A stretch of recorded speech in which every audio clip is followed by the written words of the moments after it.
Welcome back to our channel. അപ്പോൾ ഇന്ന് നമ്മൾ സംസാരിക്കാൻ പോകുന്ന ടോപ്പിക്ക് റിവേഴ്സ് മൈഗ്രേഷൻ. എനിക്കറിയാം ഒത്തിരി പേരെടുത്ത് സംസാരിച്ചൊരു ടോപ്പിക്കാണ് കേട്ടോ ഇത്. പക്ഷേ നമുക്ക് നമ്മുടേതായ ഒരു കാഴ്ചപ്പാടുണ്ടായിരിക്കുമല്ലോ. എനിക്കത് നിങ്ങളുമായിട്ട് ഷെയർ ചെയ്യണമെന്ന് തോന്നി. നമ്മളെ ഫോളോ ചെയ്യുന്ന കുറച്ച് പേരുണ്ടല്ലോ, അപ്പോൾ അവർക്ക് വേണ്ടിയിട്ടാട്ടോ ഈ വീഡിയോ. എല്ലാവരും ചെയ്താണ് നാട്ടിലിപ്പോൾ ചർച്ചാ വിഷയമായിക്കൊണ്ടിരിക്കുകയാണ്. പ്രത്യേകിച്ച് ആ പെൺകുട്ടിയുടെ വീഡിയോ കഴിഞ്ഞ് കഴിയുമ്പോഴത്തേക്കും ഒരുപാട് ചർച്ച ചെയ്യുന്നൊരു ടോപ്പിക്കായത്. അപ്പം മെയിനായിട്ടും ഇങ്ങനെ ഒരു കാര്യം എടുത്ത് സംസാരിക്കുമ്പോൾ നമുക്ക് ആദ്യം കണക്കുകൾ ജസ്റ്റ് ഒന്ന് ചുമ്മാ പറഞ്ഞു പോകാല്ലേ. ഇപ്പൊ UK-യുടെ ഒക്കെ കണക്ക് പ്രകാരം ഏതാണ്ട് 2024 തന്നെ ഒരു 4000-നും 6000-നും ഇടയിലുള്ള ആൾക്കാര് ഇന്ത്യയിലേക്ക് തന്നെ തിരിച്ചു പോയിട്ടുണ്ട്. അപ്പൊ നമുക്ക് അത്രത്തോളം അതിന്റെ ഒരു ഇമ്പാക്ട് എത്രത്തോളം ഉണ്ടെന്ന് മനസ്സിലാവാലോ. ഇനി ഈ വരുന്ന 2025 എന്റെ കൂടെ കണക്ക് വരുമ്പോ ഏതാണ്ട് ഇതിന്റെ ഇരട്ടി ഉണ്ടാവും എന്റെ ഒരു കണക്ക് കൂടില്ല. കാരണം അതിന് മാത്രം സ്റ്റുഡൻസ് വന്നവരുടെ PSW തീരുന്ന ഒരു സമയമാണ്. നമ്മുടെയൊക്കെ PSW തീരുന്ന സമയമാണ് ഡിസംബർ. ആ സമയം പിന്നെ ആ വരുന്ന ജനുവരിയില് ഒത്തിരി ആൾക്കാർ തിരിച്ചു പോകുന്നുണ്ടാവും. പിന്നെ തിരിച്ച് ഇന്ത്യയിലേക്ക് പോകുന്നതെന്ന് പറഞ്ഞാൽ കുറെ പേരൊക്കെ തിരിച്ച് വേറെ ഓപ്പർച്യൂണിറ്റീസ് ട്രൈ ചെയ്ത് വേറെ ഗൾഫ് കൺട്രീസിലേക്ക് പോകാൻ വേണ്ടി ട്രൈ ചെയ്യുന്നവരുണ്ട്. ഇപ്പൊ ഇവിടെ നമുക്ക് വിസ കിട്ടി. ഇപ്പൊ പ്രത്യേകിച്ച് മാനേജ്മെന്റ് ഫീൽഡിലുള്ളവരുമായിട്ട് എനിക്ക് കൂടുതൽ കമ്മ്യൂണിക്കേഷൻ വന്നേക്കുന്നത്. അപ്പോൾ അവര് കൂടുതൽ ഇവിടെ വിസ കിട്ടില്ല എന്നുള്ള റിയാലിറ്റി മനസ്സിലായി കഴിഞ്ഞപ്പോൾ ഓക്കെ, നെക്സ്റ്റ് ഓപ്ഷൻ എന്താണ്? അപ്പോൾ ഗൾഫ് കൺട്രീസ് ഒരു ഓപ്ഷനാണ്. അപ്പോൾ അതിനുവേണ്ടി ഇവിടെ നിന്നൊരു എക്സ്പീരിയൻസ് ഗെയിൻ ചെയ്യാൻ വേണ്ടി ശ്രമിക്കുന്ന ഒത്തിരി പേരെ ഞാൻ കണ്ടിട്ടുണ്ട്. പക്ഷെ അതുപോലെ തന്നെ ഇവിടുന്ന് തിരിച്ചു പോകുന്ന ആൾക്കാര് അതുപോലെ സ്കില്ലില്ലാത്തവരാണെന്നോ അല്ലെങ്കിൽ ഒന്ന് വിചാരിക്കരുത്. ഇവിടുത്തെ ഒരു ജോബ് മാർക്കറ്റിന്റെ ടൈറ്റ് കാരണം കൊണ്ട് പെട്ടുപോകുന്നവരാ ശരിക്കും പറഞ്ഞാൽ. ഇപ്പൊ നമ്മൾ ഇങ്ങോട്ടേക്ക് എടുത്തു വരുന്ന കോഴ്സ് അല്ലെങ്കിൽ നമ്മൾ സെലക്ട് ചെയ്യുന്ന ജോബ് ഫീൽഡ് അതൊക്കെ ഒരുപാട് ഇമ്പോർട്ടൻ്റ് ആണ്. ഇപ്പം ഞാൻ ഒറ്റയ്ക്കാണ് ഇവിടേക്ക് വന്നിരുന്നെങ്കിൽ ഉറപ്പായിട്ടും തിരിച്ചു പോകേണ്ട വരുമായിരുന്നു. ഇപ്പം എനിക്ക് കിട്ടിയൊരു അഡ്വാൻറ്റേജ് എന്ന് പറയുന്നത് ഞങ്ങൾ രണ്ടുപേരും 2 ഡിഫറെന്റ് ഫീൽഡിൽ നിൽക്കുന്നവരാണ്. ഒരാളുടെ ജോബ് ഷോർട്ടേജ് ഒക്യുപ്പേഷനിൽ വരുന്നതാണ്. അതുകൊണ്ട് മാത്രമാണ് നമ്മൾ സർവൈവ് ചെയ്ത് നിൽക്കുന്നത്. അല്ലെങ്കിൽ ഉറപ്പായിട്ടും തിരിച്ചു പോകേണ്ടി വന്നേനെ. ഇനിയൊരു റിവിഷൻ വന്ന് ആ ജോബ് എടുത്തു മാറ്റാൻ നമുക്ക് പണി കിട്ടാവുന്നേ ഉള്ളൂ. അതുകൊണ്ട് ഒട്ടും നമുക്കൊന്നും പ്രെഡിക്റ്റ് ചെയ്യാൻ പറ്റില്ല. നെക്സ്റ്റ് ഇനിയിപ്പോ അടുത്തൊരു നിയമം മാറി കഴിയുമ്പോൾ എന്താ വരാൻ പോവാ, എന്താവും നമ്മുടെ സിറ്റുവേഷൻ എന്നൊക്കെ ഉള്ളത് എപ്പോഴും ഒരു ക്വസ്റ്റ്യൻ പോലെ നിൽക്കും. ഇപ്പം ഇനിയിപ്പോ നിങ്ങൾ ഇങ്ങോട്ടേക്ക് ഇപ്പോൾ നോക്കുന്നവരുണ്ടെങ്കിൽ ഇത് കാണുമ്പോൾ ഉറപ്പായിട്ട് ഞാനൊരു കമന്റ് എക്സ്പെക്ട് ചെയ്യുന്നുണ്ട്, ഇനി ആരാ UK-ലേക്ക് വരാന്ന്. പക്ഷെ അങ്ങനെ അല്ല കേട്ടോ. ഒരുപാട് ആൾക്കാർ ഇപ്പോഴും ശ്രമിക്കുന്നവരുണ്ട്. ഇതൊരു എന്താ പറയുക, എപ്പോഴും എല്ലാ കാലത്തും ഉണ്ടായിരുന്ന ഒരു കാര്യമാണ്. ഇനി UK-ന്ന് സ്വപ്നം കാണുന്ന ഒരുപാട് പേരുണ്ട്. മനുഷ്യനുണ്ടായ കാലത്ത് മൈഗ്രേഷൻ ഉള്ളതാ. അപ്പൊ അതൊരിക്കലും നിൽക്കുന്ന ഒരു സംഭവമല്ല. അപ്പം അങ്ങനെ ഇനി നോക്കുന്നവരൊക്കെ ഉണ്ടെങ്കിൽ നമ്മൾ എടുത്തു വരുന്ന കോഴ്സ് അല്ലെങ്കിൽ നമ്മൾ സെലക്ട് ചെയ്യുന്ന ജോബ് എന്ന് പറയുന്നത് അത്രത്തോളം ഇമ്പോർട്ടൻ്റ് ആണ്. അത് മനസ്സിൽ വെച്ചിട്ട് വേണം നിങ്ങൾ സെലക്ട് ചെയ്യാൻ വേണ്ടിയിട്ട്. വെറുതെ ഒരു കോഴ്സ് എടുത്ത് വന്ന് പണി മേടിക്കുന്ന അവസ്ഥയിലേക്ക് വരരുത്. അതുപോലെ തന്നെ പ്രത്യേകിച്ച് ലോണുകളൊക്കെ എടുത്ത് വരുമ്പോൾ നിങ്ങൾ പലവട്ടം ആലോചിച്ചിട്ടാണ് അതിനെക്കുറിച്ചൊരു ഡിസിഷനിലേക്ക് വരാവുള്ളൂ. ഇപ്പൊ ഇവിടുത്തെ എക്സ്പെൻസും കാര്യങ്ങളും ഒക്കെ ഇവിടുത്തെ എക്സ്പെൻസ് എത്രത്തോളം ഉണ്ട് കാര്യങ്ങളൊക്കെ നമ്മൾ ഓൾറെഡി ഒരു വീഡിയോ ചെയ്തിട്ടുണ്ട്. അപ്പൊ അത് നോക്കിയാൽ നിങ്ങൾക്ക് ഏറെക്കുറെ ഒരു ഐഡിയ കിട്ടും. അതുപോലെ തന്നെ കോഴ്സുകളെ കുറിച്ച് നമ്മൾ ഓൾറെഡി വീഡിയോ ചെയ്തിട്ടുണ്ട്. ജസ്റ്റ് ഒന്ന് കണ്ടു നോക്കുക ഇനി അങ്ങനെ ഒരു പ്ലാൻ ഉള്ളവര്. അപ്പൊ നമ്മൾ പറഞ്ഞു വന്ന കാര്യം ഫസ്റ്റ് റീസൺ എപ്പോഴും അത് തന്നെയാണ്. വിസ കിട്ടുന്നില്ല അല്ലെങ്കിൽ ഇപ്പോഴത്തെ വിസ റൂളിൽ വന്ന ചേഞ്ച് കാരണം കൊണ്ട് അവസാന നിമിഷം വരെ ട്രൈ ചെയ്ത് തിരിച്ചു പോകുന്ന ഒരുപാട് പേരുണ്ട്. കഷ്ടപ്പെട്ട് ട്രൈ ചെയ്തിട്ടും അവസാനം പിന്നെ എങ്ങനെ ഒരു ഡിസിഷൻ എന്ന് വെച്ച് കഴിഞ്ഞാൽ ഈ കെയർ ഹോം വിസ അല്ലെങ്കിൽ 10-25 ലക്ഷം രൂപ കൊടുത്ത് അങ്ങനെ എടുക്കണ്ടെന്നൊരു ഡിസിഷൻ വന്നിട്ട് എടുത്തു പോകുന്നവരും തിരിച്ചു പോകുന്നവരുണ്ട്. ഇല്ലെങ്കിൽ അതും കിട്ടാൻ ബുദ്ധിമുട്ടാണ്. ഇപ്പൊ അതും കിട്ടാൻ ഇല്ലാതെ തിരിച്ചു പോകുന്നവരുണ്ട്. പിന്നെ ഓക്കെ, തിരിച്ചു പോകാൻ വേണ്ടി വന്നവർ ഒരുപാട് പേരുണ്ട്. മീൻസ് 3 വർഷം ഇവിടെ വരിക, ഒരു മാസ്റ്റേഴ്സ് ഡിഗ്രി എടുക്കുക, PSW-നുള്ള ടൈമിൽ ഇപ്പൊ ലോണൊക്കെ എടുത്തിട്ടാ വന്നെങ്കിൽ അത് അടച്ചു തീർക്കുക. ഇനി നെക്സ്റ്റ് ഒരു ഫ്യൂച്ചറിലേക്ക് എന്തെങ്കിലുമൊക്കെ ഒന്ന് സ്റ്റാർട്ടിനുള്ള എമൗണ്ട് ഉണ്ടാക്കിയിട്ട് തിരിച്ചു പോവാ. പക്ഷെ അത് അങ്ങനെയുള്ളവര് രാവും പകലും ഓവർ ടൈം എടുത്ത് അങ്ങനെയൊക്കെ നല്ലപോലെ കഷ്ടപ്പെട്ടിട്ടാ, വെറുതെ ഒന്നും അല്ല, നല്ലപോലെ പണിയെടുത്തിട്ട് മാത്രമാണ് അങ്ങനെയൊക്കെ. നമ്മളെ പോലെ 5 ദിവസം വർക്ക് ചെയ്ത് 8 അവർ വർക്ക് ചെയ്തിട്ടൊന്നും അല്ല. 12 അവർ ഷിഫ്റ്റില് 10 അവർ ഷിഫ്റ്റ് ഒരു ദിവസമൊക്കെ ഓഫ് എടുത്ത് ചെയ്ത് അങ്ങനെ ക്യാഷ് ഉണ്ടാക്കി പോകുന്നവരൊക്കെ ഉണ്ട്. ഒത്തിരി നല്ലപോലെ ഹാർഡ് വർക്ക് ചെയ്ത് അങ്ങനെ പോകുന്നവരും ഉണ്ട്. അപ്പം ഈ തിരിച്ചു വരുന്നവരെല്ലാം അൺസക്സസ്ഫുൾ ആയിട്ട് തിരിച്ചു വരുന്നതാണ് എന്ന് ചിന്തിക്കുന്നത് അർത്ഥമില്ല. അതില് പകുതി പേരും ഇതേപോലെ അത്യാവശ്യം നല്ല എമൗണ്ട് ഉണ്ടാക്കി ഒരു കഷ്ടപ്പെട്ട് എമൗണ്ട് ഉണ്ടാക്കി ഒരു സ്റ്റെപ്പ് ഉണ്ടാക്കി തിരിച്ചു പോകുന്നവരാണ്. പിന്നെ അതുപോലെ പിന്നെ വേറെ ഒരു പ്രശ്നം എന്ന് പറയുന്നത് ഇപ്പം ഈ ഗൾഫ് കൺട്രീസിൽ നിന്നൊക്കെ ഒത്തിരി ഇങ്ങോട്ടേക്ക് മൈഗ്രേറ്റ് ചെയ്ത് വന്നവരുണ്ട്. ഒരു 2-3 വർഷം ആ കോവിഡിന് ശേഷം ഇപ്പൊ നഴ്സ് ആ ഒരു ഹെൽത്ത് കെയറിലൊക്കെ വർക്ക് ചെയ്യുന്ന ആൾക്കാരൊക്കെ ആണെങ്കിലും ഗൾഫ് കൺട്രീസിൽ നിന്ന് ഒത്തിരി പേര് ഇങ്ങോട്ടേക്ക് ഫാമിലിയൊക്കെ ആയിട്ട് തന്നെ ഒരു ട്രെൻഡായിരുന്നു. പക്ഷെ ഇവിടെ എത്തിക്കഴിഞ്ഞിട്ട് ഇവിടെ നമ്മൾ അതിന്റെ ഒരു പ്രശ്നം എന്താണെന്ന് വെച്ചാൽ ഗൾഫിലൊക്കെ വർക്ക് ചെയ്യുമ്പോൾ നമുക്ക് കുറച്ചും കൂടെ ഒക്കെ സേവിങ്സ് ഉണ്ടാവും. എനിക്ക് എക്സ്പീരിയൻസ് ഇല്ല, ഞാൻ പറഞ്ഞു കേട്ടോ. സേവിങ്സ് ഉണ്ടാവും. അത് മാത്രമല്ല നാടുമായിട്ട് കുറച്ചുകൂടെ അടുത്താണ്, പെട്ടെന്നൊന്ന് നാട്ടിൽ പോകാൻ പറ്റും. ഫുഡ് ഒരു കൾച്ചറൽ ഡിഫറൻസ് ഇല്ല. അങ്ങനെ കുറെ വർക്ക് ലൈഫ് ബാലൻസ് കുറച്ച് മോശമാണ്. ശരിക്കും എല്ലാവരും ഇങ്ങോട്ടേക്ക് വരുന്നതും അതിനു വേണ്ടി തന്നെ ഒരു ഫാമിലി ലൈഫ് കിട്ടുമല്ലോ എന്നുള്ളൊരു എക്സ്പെക്ടേഷൻ ഉണ്ടാവും. പക്ഷെ അപ്പോഴും പ്രശ്നം എന്ന് പറഞ്ഞാൽ ബാലൻസ് ഒത്തിരി ഒരു വലിയ ഘടകമാണല്ലോ. ഇപ്പം അവിടെയൊക്കെ നിന്നിട്ട് മാസം ഏതാണ്ട് 2-3 ലക്ഷം രൂപ സേവിങ്സ് ഉണ്ടാക്കിക്കൊണ്ടിരുന്നവര് ഇവിടെ വന്നിട്ട് വരവും ചെലവും ഈക്വൽ ആയിട്ട് പോകുമ്പോഴുള്ള ബുദ്ധിമുട്ട്, അങ്ങനെയും ബുദ്ധിമുട്ട് വന്നിട്ട് ഇവിടെ നിന്ന് ഓസ്ട്രേലിയക്കോ അല്ലെങ്കിൽ ന്യൂസിലൻഡൊക്കെ പോയേക്കുന്ന ഒത്തിരി ഫാമിലീസ് ഉണ്ട്. അപ്പൊ അതിന്റെ ഒരു പ്രശ്നം ഇപ്പൊ നമ്മളെ സംബന്ധിച്ചിടത്തോളം ഇപ്പൊ നമ്മൾ അത്ര അഫക്ട് ചെയ്തിട്ടില്ല. കാരണം നമ്മൾ രണ്ടുപേരേ ഉള്ളൂ. നമുക്കങ്ങനെ ഈ ഇപ്പൊ കുട്ടികളെ നോക്കേണ്ടി വരുമ്പോ നമ്മൾ എടുക്കുന്ന കുറച്ച് സാക്രിഫൈസുകളുണ്ട്, സ്ട്രെസ് ഉണ്ട്, അപ്പൊ എമൗണ്ട് ഉണ്ട്. അതൊന്നും നമ്മൾ ഇതുവരെ ഫേസ് ചെയ്തിട്ടില്ല. അതുകൊണ്ട് നമുക്ക് അതിന്റെ എത്രത്തോളം അത് ഉണ്ടെന്നുള്ളത് അറിയത്തില്ല. പക്ഷെ ഒരാള് വർക്ക് ചെയ്യുന്ന എമൗണ്ട് വേണം ഒരു കുട്ടീനെ എക്സ്ട്രാ ഡേ കെയറോ അങ്ങനെയൊക്കെ ചെയ്യാനായിട്ട്. അപ്പൊ അതിൻ്റെതായ പ്രശ്നങ്ങളുണ്ട്. അപ്പൊ അങ്ങനെ വന്നു കഴിയുമ്പോൾ ഓക്കെ, എന്തിനിങ്ങോട്ടേക്ക് വന്നു, ഇങ്ങോട്ടേക്ക് വരാനുള്ള ഡിസിഷൻ എടുത്തത് തെറ്റായി പോയി എന്ന് ചിന്തിച്ച് ഇവിടെ നിന്ന് പോകുന്ന ഒത്തിരി പേരുണ്ട്. പിന്നെ അതുപോലത്തെ തന്നെ വേറൊരു റീസൺ ആണ് ഈ ഹെൽത്ത് കെയർ സിസ്റ്റം എന്ന് പറയുന്നത്. കുറ്റം പറയാനാണോ കുറ്റം പറയല്ല, പക്ഷെ അതിന് 2 സൈഡ് ഉണ്ട്. എൻ്റയർലി ഡിഫറെന്റ് ആണെന്ന് വെച്ചാൽ നമ്മൾ ശീലിച്ചു വന്നേക്കുന്ന അല്ലെങ്കിൽ കണ്ടു വന്നേക്കുന്ന സിസ്റ്റവും ഡിഫറെന്റ് ആണ്. ഇവിടുത്തെ ഫെസിലിറ്റീസും അങ്ങനെയൊന്നും ഞാൻ ഒരിക്കലും തെറ്റ് പറയില്ല കേട്ടോ. അപ്പൊ നമ്മൾ ഒരു സീരിയസ് ഇഷ്യൂ ആയിട്ട് നമ്മൾ ഇവിടെ അഡ്മിറ്റ് ചെയ്ത് കഴിഞ്ഞാൽ നമുക്ക് മാക്സിമം കെയർ കിട്ടും തന്നെയാണ് ഞാൻ കണ്ടിടത്തോളം. ഒരു ബൈസ്റ്റാൻഡർ വേണ്ട, ഫുഡ് അങ്ങനെ എല്ലാം കിട്ടും, നല്ല കെയർ കിട്ടും ഒരു ക്രിട്ടിക്കൽ സിറ്റുവേഷനിൽ. പക്ഷെ ആ ഒരു സിറ്റുവേഷനിലേക്ക് എത്താണെങ്കിൽ ഇപ്പൊ നമുക്ക് അസുഖം ഉണ്ടായി നമ്മൾ ഹോസ്പിറ്റലിൽ എത്തുന്ന ആ ഒരു ടൈം, അതിന്റെ ഇടയ്ക്ക് വരുന്ന ആ ഒരു പ്രോസസ്സ്, അത് നമുക്ക് നമ്മളെ തോന്നല് വരും. നമുക്ക് നാട്ടിൽ വെച്ചൊരു അസുഖം വന്നാൽ എന്താ നമ്മൾ ചെയ്യുക? നമ്മൾ ഡയറക്റ്റ് അപ്പം തന്നെ ആ മൊമെന്റിൽ തന്നെ നമ്മളൊരു ഹോസ്പിറ്റലിൽ പോവും. നമ്മുടെ ഇപ്പോൾ നമുക്കൊരു എക്സ്റേ വേണോ, എക്സ്റേ എടുക്കാം. സ്കാൻ വേണോ, സ്കാൻ എടുക്കാം. ഇഞ്ചക്ഷൻ വേണോ, ഇഞ്ചക്ഷൻ കിട്ടും.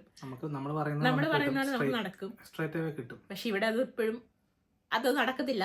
ഇപ്പൊ നമുക്ക് എന്തെങ്കിലും ഒരു ചെറിയ പനിയാണ്, നമുക്കൊന്ന് GP പോകണമെന്ന് വിചാരിച്ചാൽ കൂടിയും അപ്പോയിന്റ്മെന്റ് കിട്ടാനുള്ള ബുദ്ധിമുട്ട്. ഇപ്പൊ യൂഷ്വലി നമുക്ക് ഞങ്ങളുടെയൊക്കെ GP രാവിലെ 8 മണി തൊട്ട് 8 വരെ വിളിച്ചാലാണ് നമുക്ക് അപ്പോയിന്റ്മെന്റ് കിട്ടുക. നമ്മൾ ചിലപ്പോൾ ഒരു 7:30 സ്റ്റാർട്ട് ചെയ്യുന്നതായിരിക്കും ഒന്നതിനകത്ത് ഇന്നാവാൻ വേണ്ടിയിട്ട്. ചിലപ്പോ കറക്റ്റ് 8 മണിക്ക് ക്യൂവിൽ കയറുമ്പോ നമ്മുടെ പൊസിഷൻ എന്ന് പറയുന്നത് ചിലപ്പോൾ 30-40 ഒക്കെ ആയിരിക്കും.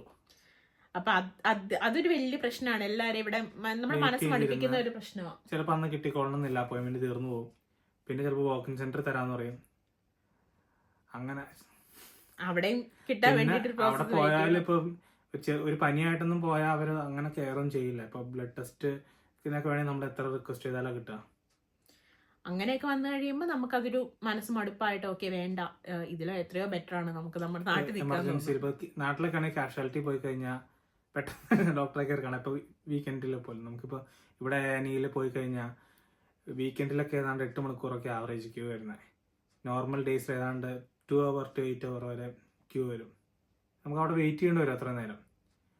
ഒന്ന് ഫുഡ് കഴിക്കാനോ വെള്ളം കുടിക്കാനോ പോലും പോകാൻ ബുദ്ധിമുട്ടായിട്ട് വരും. അപ്പം അങ്ങനെ ഒരു സിറ്റുവേഷൻ വരുമ്പോൾ ഇതൊന്നും വേണ്ട, നാട്ടിൽ പോകാമെന്നൊരു കൺസെപ്റ്റ് വരുന്നത്. എസ്പെഷ്യലി ഈ എന്തെങ്കിലും ക്രിട്ടിക്കൽ ഇൽനെസ് അല്ലെങ്കിൽ എന്തെങ്കിലും ചെറിയ പ്രശ്നങ്ങളുള്ളവർക്ക്, ഇപ്പം ഇമ്മ്യൂണിറ്റി ഡെഫിഷ്യൻസി ഉള്ളവർ അല്ലെങ്കിൽ അലർജി ഉള്ളവർക്കൊക്കെ ഭയങ്കര ബുദ്ധിമുട്ടായിരിക്കും അത്. കാരണം ഒരു സിറ്റുവേഷൻ വന്നു കഴിയുമ്പോൾ നമുക്ക് ട്രീറ്റ്മെന്റ് കിട്ടാതെ വരും. എന്തൊക്കെ എങ്ങനെയൊക്കെ ഉണ്ടെന്ന് പറഞ്ഞാൽ നമുക്ക് എപ്പോഴും നമ്മുടെ ഹെൽത്ത് ആണല്ലോ ഏറ്റവും ഇമ്പോർട്ടന്റ്. പിന്നെ അതുപോലെ വേറൊരു കാര്യം എന്ന് പറയുന്നത് എന്താ, ഈ ക്രൈം റേറ്റുകൾ കൂടുന്നത്. പല സിറ്റീസിലും ക്രൈം റേറ്റുകൾ നമ്മൾ എടുത്ത് നോക്കിക്കഴിഞ്ഞാൽ ഭയങ്കരമായിട്ട് കൂടിയിട്ടുണ്ട്. ഡയറക്ട്ലി അഫക്റ്റഡ് ടു ഇതാണ് ഈ ഇല്ലീഗൽ ഇമിഗ്രേഷൻ ആയിട്ട് ഒത്തിരി ഡയറക്ട്ലി ലിങ്ക്ഡ് ആണ്. എന്നാലും നമുക്ക് ഒത്തിരി സ്ഥലങ്ങള് പറയുകയാണെങ്കിൽ ഒത്തിരി ഉണ്ട്. ബ്ലാക്ക് പൂള് അല്ലെങ്കിൽ നമുക്ക് അറിയാം റോദഹാം, ഡോൺകാസ്റ്റർ, പിന്നെ ബെർമിങ്ങാമിൽ ചില ഏരിയകൾ തെഫ്റ്റ് അല്ലെങ്കിൽ ഇങ്ങനെ അറ്റാക്സ് കാര്യങ്ങളൊക്കെ ഒത്തിരി ഉണ്ടായിട്ടുണ്ട്. അപ്പം അങ്ങനൊരു സിറ്റുവേഷനിൽ ഒരു ഫാമിലിയെ കൊണ്ട് ജീവിക്കാനുള്ള ബുദ്ധിമുട്ട്, പ്രത്യേകിച്ച് നമ്മുടെ നെക്സ്റ്റ് ജനറേഷനെ വളർത്തിക്കൊണ്ട് വരുന്നത് ഈ ഒരു ഇങ്ങനത്തെ ഒരു സിറ്റുവേഷനിലാകുമ്പോൾ നമ്മൾ ഓട്ടോമാറ്റിക്കലി ചിന്തിക്കുമല്ലോ, ഓക്കെ ഇങ്ങനെ ഒരു കണ്ടീഷനിൽ വളർന്നു വന്നാൽ കുഞ്ഞിന്റെ ഭാവി എന്താവും എന്നുള്ളത്. അങ്ങനത്തെ ഒരു തോട്ടും ഒരു പരിധി വരെയൊക്കെ ഇവിടെ നിന്നൊരു നാളെ ന്യൂസ് ഉണ്ടായിരുന്നു റീസെന്റ് ആയിട്ട്, ഏഷ്യൻ ഫാമിലീസിനെ എയിം ചെയ്തുകൊണ്ട് ഇങ്ങനെ റോബറി അത് നടക്കുന്നു. കൂടുതലായിട്ട് നമ്മുടെ കയ്യിൽ ഇവിടെ നമ്മൾ കുറെ ഗോൾഡ് യൂസ് ചെയ്യുന്നുണ്ടല്ലോ, അപ്പൊ നമ്മുടെ കയ്യിൽ പ്യുവർ ഗോൾഡ് ഉണ്ടാവും. അപ്പൊ അതുകൊണ്ടാണ് കൂടുതലായിട്ടും ഏഷ്യൻ വീടുകൾ അറ്റാക്ക് ചെയ്യുന്നതിന്റെ മെയിൻ ഈ റീസൺ. അറ്റാക്ക് നടന്ന വീടുകളൊക്കെ കല്യാണം അല്ലെങ്കിൽ അങ്ങനെ എന്തെങ്കിലും ഫംഗ്ഷൻ നടക്കാൻ പോകുന്ന വീടുകളുമായിരുന്നു. അപ്പൊ അതൊക്കെ ഒരു അനദർ റീസൺ ആണെന്ന് എനിക്ക് തോന്നുന്നത്. മീൻസ് നമ്മൾ വോളണ്ടറി ആയിട്ട് ഇവിടെ നിന്ന് പോകാമെന്ന് തീരുമാനിക്കുന്നതിന്റെ മെയിൻ റീസൺ അതാ. പിന്നെ അതുപോലെ തന്നെ ഇവിടെ കുറച്ചുകൂടെ സേഫ് ആയിട്ടുള്ള കൺട്രി നോക്കാമെന്നൊരു ചിന്ത വരും. ഇപ്പൊ അങ്ങനെയൊക്കെയാണ് ഇപ്പം ഈ സെറ്റിൽ ആയവര് പോലും പോകുന്നത്. ഇപ്പം കുറെയൊക്കെ ഓസ്ട്രേലിയ അല്ലെങ്കിൽ ന്യൂസിലൻഡ് അങ്ങനെയുള്ള കൺട്രീസിലേക്ക് പോകുന്ന കുറെയൊക്കെ അങ്ങനെയാണെന്ന് എനിക്ക് തോന്നിയിട്ടുണ്ട്. പിന്നെ ഉണ്ടല്ലോ, ഞാൻ വേറൊരു കാര്യം ശ്രദ്ധിച്ചിട്ടുണ്ട്.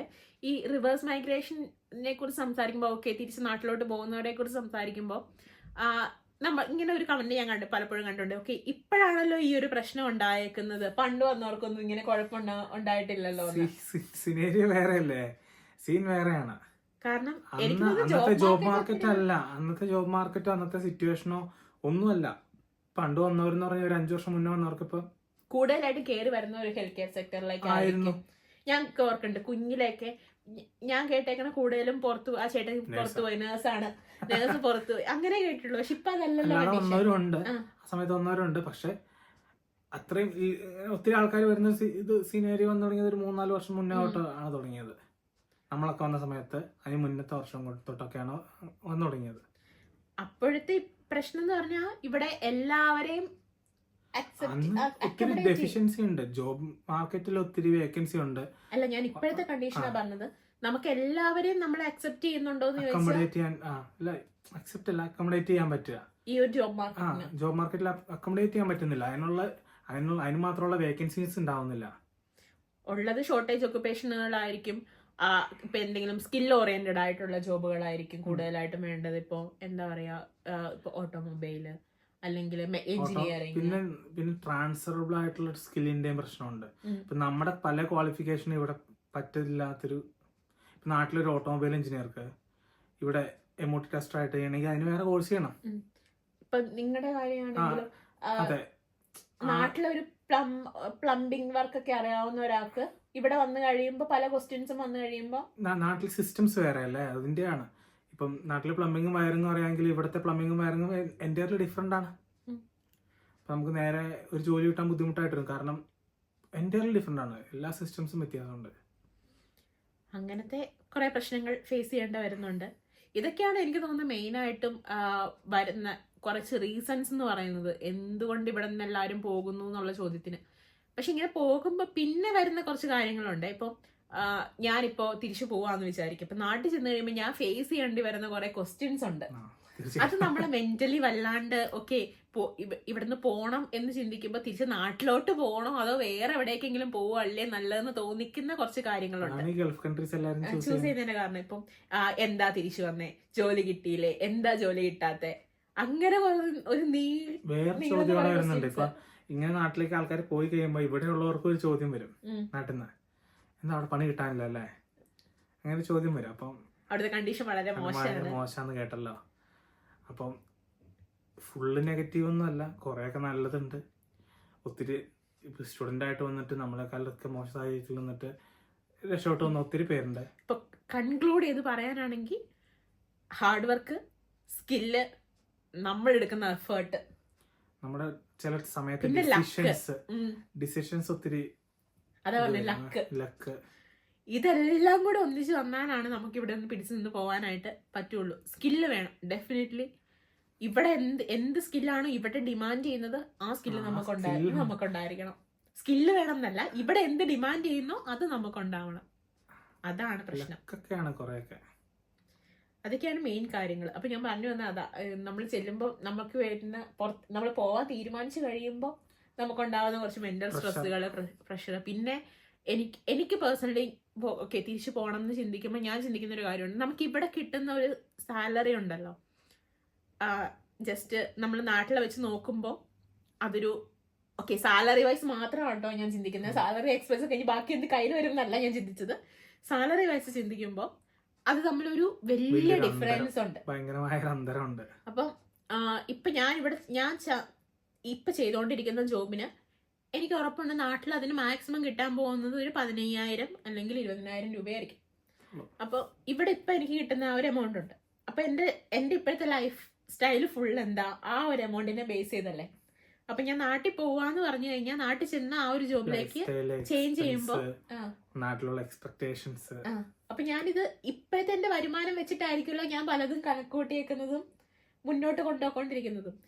ഇവിടുന്ന് ഞാൻ ഈ ഒരു ജോബിലേക്ക് മാറി, ഈ ഒരു ജോബ് സാലറിയിലേക്ക് മാറി കഴിയുമ്പോൾ ഞാൻ ഫേസ് ചെയ്യാൻ പോകുന്ന കുറെ പ്രശ്നങ്ങളുണ്ട് ഇല്ലേ. നമ്മൾ മെന്റലിയും ഫേസ് ചെയ്യാൻ പോകുന്ന കുറെ പ്രശ്നങ്ങളുള്ള ഈ പ്രഷർ ചോദ്യങ്ങൾ കാര്യങ്ങൾ വരും.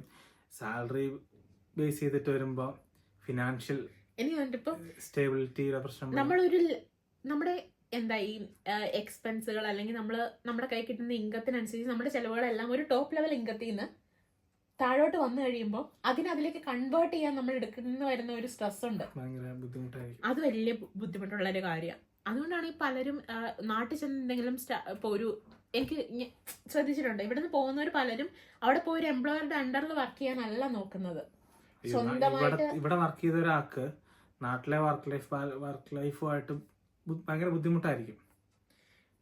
കാരണം നാട്ടില് പല കമ്പനികളിലും ഈ പറഞ്ഞ പോലെ ഭയങ്കര പേരുള്ള കമ്പനികളിൽ വർക്ക് ചെയ്ത എക്സ്പീരിയൻസ് ഉള്ളതുകൊണ്ട് എനിക്ക് പലപ്പോഴും തോന്നിയിട്ടുണ്ട് ഒരു വർക്ക് ലൈഫ് ബാലൻസിന്റെ പ്രശ്നം. അത് ഉറപ്പായിട്ട് നമ്മൾ ഫേസ് ചെയ്യും ഇവിടെ നിന്ന് അവിടേക്ക് ചെന്ന് കഴിയുമ്പോൾ.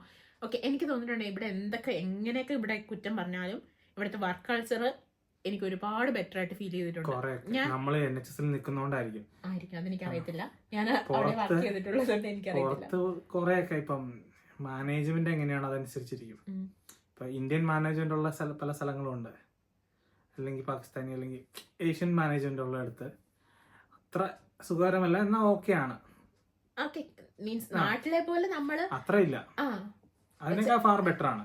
കാരണം ഇവിടെ ലീഗലി അവർ സാറ്റിസ്ഫൈ ചെയ്യുന്ന കുറെ കാര്യങ്ങളുണ്ടല്ലോ.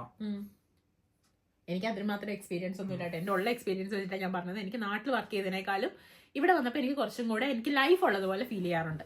പിന്നെയും തിരിച്ചതിലേക്ക് പോകാന്ന് പറയുന്നത് ഒരു വലിയ ക്വസ്റ്റ്യൻ ആണ്. എങ്ങനെ മാനേജ് ചെയ്യും എന്നുള്ളൊരു ക്വസ്റ്റ്യൻ ആണ്. പിന്നെ ഇതൊക്കെയാണല്ലേ മെയിനായിട്ടും റിവേഴ്സ് മൈഗ്രേഷൻ എന്ന് പറയുന്ന ഒരു ടോപ്പിക്കിനെ കുറിച്ച് സംസാരിക്കുമ്പോൾ മെയിനായിട്ട് മനസ്സിലോട്ട് വരുന്ന കാര്യങ്ങൾ ഇതൊക്കെയാണ്. അപ്പം എനിക്ക് പറയാനുള്ളൊരു കാര്യം അതാ, അങ്ങനെ നിങ്ങൾ ഓൾ ദ ബെസ്റ്റ്. അതുപോലെ അവരെ ഒന്നിനും കൊള്ളാതെ തിരിച്ചു വന്നതാണ് ഒരിക്കലും ചിന്തിക്കരുത്. അതല്ല അതിന്റെ യാഥാർത്ഥ്യം. നമ്മൾക്ക് തിരിച്ചു പോവേണ്ടി വരുന്ന ഒരു സിറ്റുവേഷൻ ഉണ്ടായി കഴിയുമ്പോൾ ഓട്ടോമാറ്റിക്കലി ഇവിടെ എല്ലാവരും ചെയ്യുന്നത് കുറച്ചും കൂടെ ഹാർഡ് വർക്ക് ചെയ്യാന്നുള്ളതാണ്. മീൻസ് നമുക്ക് അവിടെ ചെന്നിട്ട് എന്തെങ്കിലും ഒരു സ്റ്റാർട്ടപ്പിനൊക്കെ ഉള്ളത് റെഡിയാക്കിക്കൊണ്ട് പോകണം എന്നൊരു ചിന്താഗതി ഉള്ളവരാണ് കൂടുതലും. പിന്നെ അല്ലാതെ പോകുന്നവരും ഉണ്ട് കേട്ടോ. നമുക്ക് ഇത്രയും രൂപയൊക്കെ ലോൺ എടുത്ത് വരുമ്പോഴാണ് അതിൻ്റെ ഒരു സ്ട്രെസ് നമുക്ക് മനസ്സിലാവുക. അത് അടച്ചു തീർക്കാണ്ട് ആ ഒരു ഹ്യൂജ് എമൗണ്ട് ആണത്. 20 ലക്ഷം രൂപയൊക്കെ ലോൺ എടുത്തിട്ട് വരുമ്പോൾ ഇവിടെ നിൽക്കുമ്പോൾ നമുക്കത് ഓക്കെയാണ്, നമുക്ക് എങ്ങനെയാലും തിരിച്ചടയ്ക്കാം. പക്ഷെ അതിന്റെ ബാക്കി കൊണ്ട് പോയി നാട്ടിൽ ചെന്നൊരു ജോബ് കിട്ടി എങ്ങനെ അത് തിരിച്ചടയ്ക്കും എന്നുള്ളത് വലിയൊരു ചോദ്യമാണ്. അതുകൊണ്ടാണ് ഞാൻ പറഞ്ഞത്, ഇനി ഇങ്ങോട്ട് വരാൻ പ്ലാൻ ചെയ്യുന്ന സ്റ്റുഡൻസ് ഉണ്ടെങ്കിലും നിങ്ങൾ 100 വട്ടം ആലോചിച്ചിട്ട് വേണം നിങ്ങളുടെ കോഴ്സ് സെലക്ട് ചെയ്യാൻ. കാരണം നിങ്ങൾ ആ എടുക്കുന്ന ഡിസിഷൻ നിങ്ങളുടെ ലൈഫ് ലോങ് നിങ്ങൾ അഫക്റ്റ് ചെയ്യും. പണ്ടത്തെ പോലെ അല്ല, ഇവിടെ വന്ന് എന്തെങ്കിലും ജോലി ചെയ്ത് തിരിച്ചടയ്ക്കാമെന്നൊരു കണ്ടീഷൻ അല്ല ഉള്ളത്. എല്ലാ ഡിസിഷൻസും അങ്ങനെയാണ്. ഈ പറഞ്ഞ ലൈഫ് ഡിപ്പെൻഡ് ചെയ്തിരിക്കും. ഇപ്പോൾ ഏത് ജോലിക്ക് ഒരു ജോലി ഓഫർ വന്നിട്ട് അത് അക്സെപ്റ്റ് ചെയ്യുന്നതും അക്സെപ്റ്റ് ചെയ്യാതിരിക്കുന്നതും അങ്ങനെയുള്ള കാര്യങ്ങളെല്ലാം അഫക്റ്റ് ചെയ്യും നമ്മുടെ ഡിസിഷനെ. അതിനാണല്ലോ നമ്മൾ ലക്കെന്ന് പറയുന്നത്. അപ്പം അതൊക്കെയാണ് ഈ ഒരു ടോപ്പിക്കിനെ കുറിച്ച് സംസാരിക്കുമ്പോൾ നമുക്ക് മെയിനായിട്ടും പറയാനുള്ള കാര്യങ്ങൾ. അപ്പോൾ തിരിച്ചു പോകുന്നവർക്ക് ഓൾ ദി ബെസ്റ്റ്. പിന്നെ ഇങ്ങോട്ടേക്ക് വരാനിരിക്കുന്നവർ ഒരുപാട് ആലോചിച്ചിട്ട് ആ ഒരു ഡിസിഷൻ എടുക്കാം. അപ്പോൾ അത്രയൊക്കെ ഉള്ളൂ. അപ്പോൾ അടുത്തൊരു വീഡിയോ ആയിട്ട് കാണുന്നത് വരെ ബൈ.